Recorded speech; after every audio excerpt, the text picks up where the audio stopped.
tradisyon tayong alam. Simula pa noon, ito na ang nakasanayan. Kung para sa lalaki, tilapia ang laging ihahain. Malaki at masarap, bagay sa matapang na kailangan. Prituhin man o sabawin, anuman ang paraan. Laging masarap, laging nakakabusog. Shoutout nga pala sa aking kaibigan na si Palingbing na nasa First Balfour ngayon. Pare, shoutout. Nandito ako sa EI. Good EI. Okay. Nice ka por, nice. Bisur.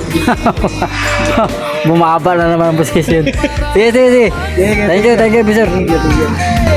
Iba ang ulam na paborito at sikat na sikat dito. Hindi kailangan ng malaki, simple lang at masarap. Ang laging hinahanap, yan ay hotdog at itlog na lutong sa bahay. Telapsa ang ulam ng lalaki, hotdog at itlog naman ang sa babae. Yan ang kombinasyon na ulam, walang makakapantay. Sobrang sarap nito, laging hinahangad at inaasahan.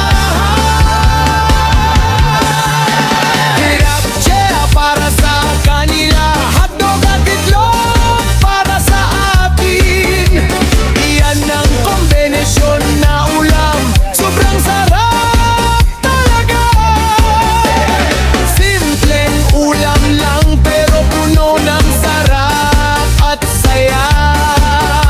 Sa bawat kainan, ito ang laging hinahangan nating lahat.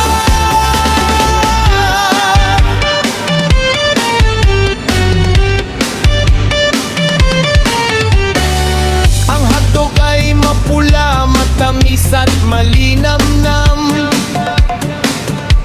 Kapag pinirito, mabango, nakakatakam agad sa palasa. Kapares ay itlog